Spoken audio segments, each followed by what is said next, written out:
Saludos, queridos míos. Yo soy Cryon del Servicio Magnético.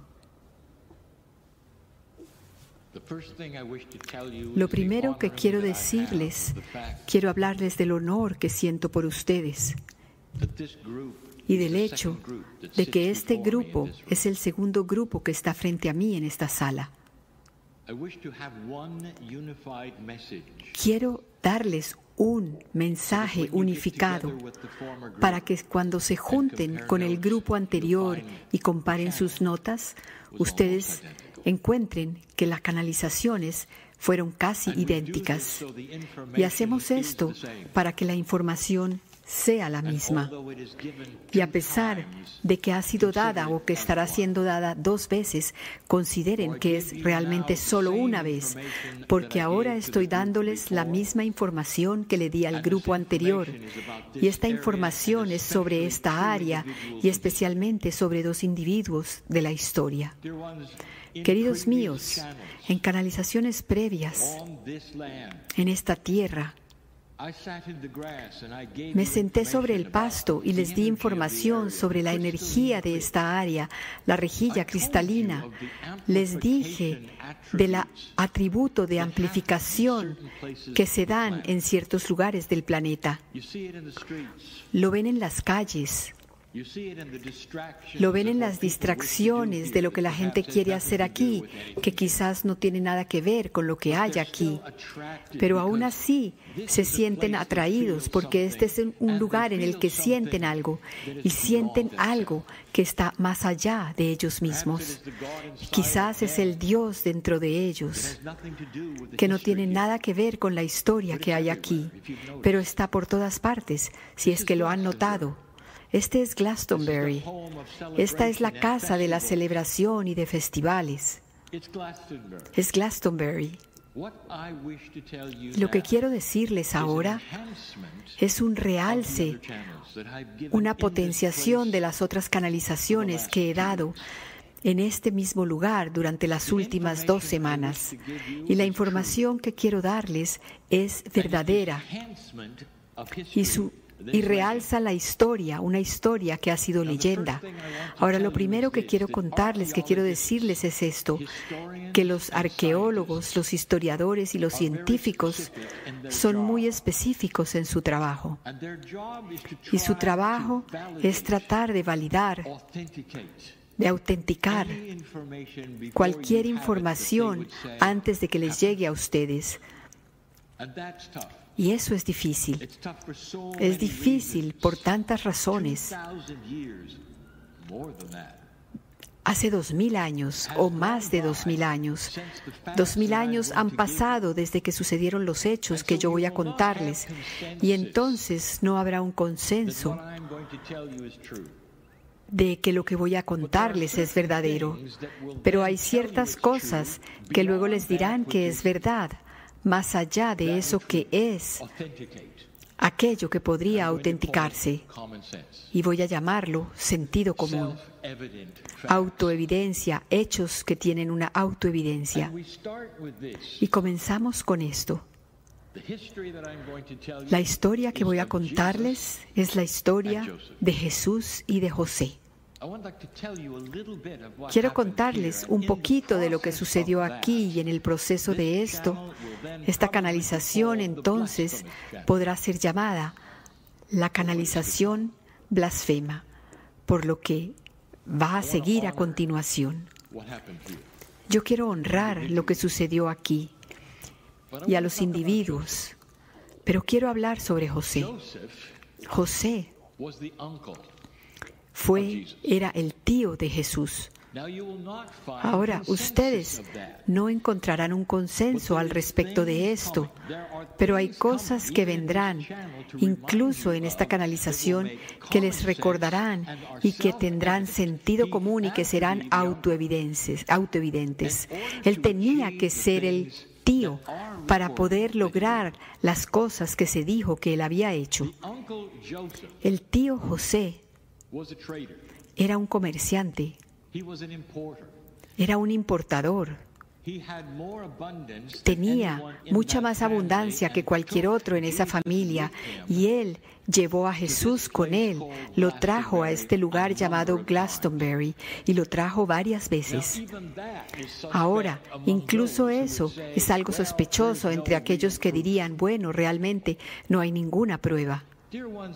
Queridos míos, si ustedes conocen la historia de lo que sucedió aquí, ustedes sabrán que José tenía que tener tierras, tenía que tener contactos, tenían que haberlo conocido para que él hubiera podido establecer las cosas y aquello que ustedes conocen ahora como la primera iglesia de Cristo.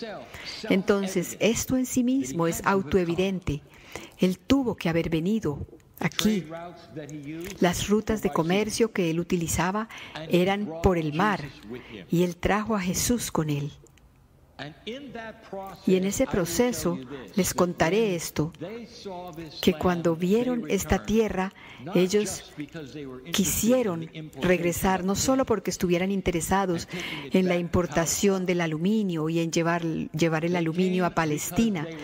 Ellos volvieron porque estaban atraídos por lo verde que había aquí, la naturaleza verde que había aquí, todo lo que hay aquí que es cristalino y que recuerda tantas cosas. Ellos sentían tantas cosas como sienten muchos que vienen aquí.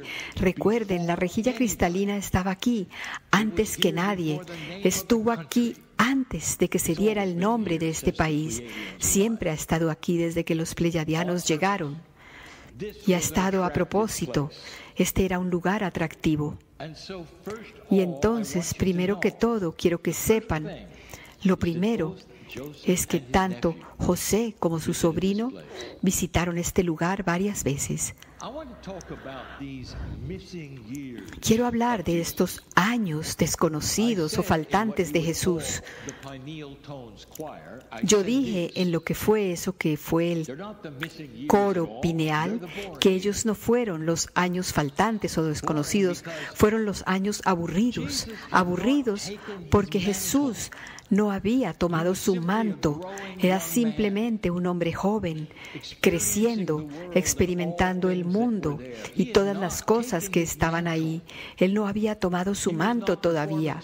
Él no estaba haciendo ceremonias y milagros todavía. No había cosas, no se habían escrito cosas sobre él porque no había nada que escribir. Fue solamente después, cuando él se acercó a su cumpleaños número 30, ahí fue cuando él comenzó a ver no solamente quién era él, sino lo que podía hacer, y comenzó a darse cuenta del manto, y que ese manto que él llevaba consigo cambiaría a la tierra. Pero eso no lo vio mientras él estaba creciendo en su juventud. Y esto en sí mismo es polémico, pero lo que voy a contarles después será o es esa parte blasfema. El hombre, Jesús, no fue célibe. Él estaba creciendo como cualquier otro hombre, descubriendo la belleza de las cosas que Dios le había dado y a toda la humanidad para descubrir. La idea del celibato y de que el celibato es algo puro es un constructo total y completamente humano. El celibato, queridos míos, crea disfuncionalidad y desequilibrio. Debo decirles más, y ustedes lo saben. Mi socio tiene un dicho favorito, algo que él ha publicado. Es cuando un ministro cristiano estaba hablando ante un buen número de gente joven, y este ministro cristiano dijo esto: el sexo es una de las cosas más viles, más horribles, más sucias, más feas de la tierra, y debes guardarla para alguien a quien ames. Cierro comillas. me gustaría hacer un enunciado que he dado antes. La intimidad entre dos seres humanos enamorados es divina y sagrada y crea una energía sagrada mucho más de lo que podrías crearla solo. Fue diseñada para esto, hace que el amor una, es un pináculo de belleza y es apropiado y es completo.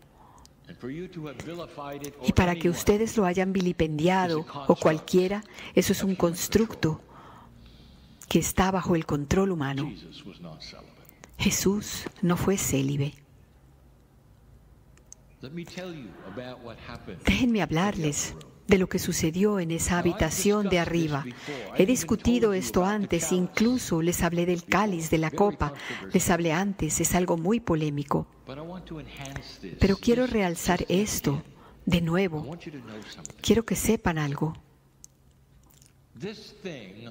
Esta cosa, eso que se llamó la última cena, no fue establecida, no fue arreglada como algo especial por Jesús, con invitaciones para que vinieran a esta cena especial porque algo iba a suceder. No, era simplemente una cena típica de Pascua para partir el pan sin levadura. Era algo que los judíos hacían normalmente en este momento, en este tiempo del año, y el hecho de que estuvieran juntos de nuevo no era poco usual. Pero esta sería la última vez. Les dije antes que de todos los reportes de lo que dijo Jesús, casi todo era metafórico. Él estaba diciendo adiós, pero Él estaba diciéndolo con sus propias palabras para no perturbarlos, para no entristecerlos. Y ellos no lo comprendieron, realmente no lo comprendieron. Incluso cuando Él partió el pan y bebió el vino en eso que se llama ahora la primera comunión, ellos simplemente pensaron que esta era una ceremonia, porque Él era quien era y que tendrían que honrarlo toda su vida de esta manera. Nunca pensaron que Él se iría en un día. Ninguno de ellos pensó en eso, ni siquiera cuando aquel que lo traicionó salió del cuarto. Ellos no pensaron en eso. Nunca pensaron que Él estaba diciendo adiós. Y una cosa que ustedes deberían realmente saber es que José no estaba ahí, no estuvo ahí. Entonces, esa idea, y lo diré de nuevo, la idea de que alguien tomó esa copa, ese cáliz de Cristo, sin saber que era la última cena, y que uno de sus seguidores lo puso en una bolsa y que luego se lo vendió a José más tarde, eso realmente no tiene sentido. ¿Dónde está ese cáliz hoy en día, queridos míos? Lo diré de nuevo. Está en esa basura antigua de platos sucios de la antigüedad. El santo grial, queridos míos, es lo que ustedes llevan dentro de ustedes y que es el amor de Dios. El santo grial es la representación de lo que Cristo enseñó. No es un objeto a encontrar por el rey Arturo. Y a propósito, ¿vieron su tumba hoy? ¿Vieron la tumba del rey Arturo hoy? ¿No les parece interesante que está enterrado en varios lugares? Yo llamo a esto esos huesos convenientemente abundantes del rey Arturo, cuya leyenda vivirá y seguirá viviendo, porque es la historia del héroe. Pero lo que sucedió después, quiero que lo escuchen. Cuando pusieron a Jesús sobre ese madero y los crucificaron durante todo el día, ¿dónde estaban sus discípulos? ¿Dónde estaban los apóstoles? No estaban ahí. ¿Quién estaba ahí? Bajo el protocolo, los que pueden ir allí son la familia, porque así no habría sospechosos. Si son familias, no habría sospechosos. Lo que quiero decir es que los apóstoles y los discípulos estaban en shock, en completo shock, a pesar de que ellos vieron lo que había sucedido en las calles, eso era tan terrible para ellos. Nunca lo habían esperado, a pesar de que él había dicho a Dios, pero ellos no lo esperaron, no lo esperaban. Algunos se escondieron para poder escribir después. Algunos tenían temor de que los reconocieran. Sí. Pero el que sí estuvo ahí fue José, porque José era su tío. ¿Lo ven? Las cosas son autoevidentes. No tienes que probar estas cosas. Al punto de los linajes y de los escritos, porque algunas cosas son autoevidentes. María Magdalena estuvo allí.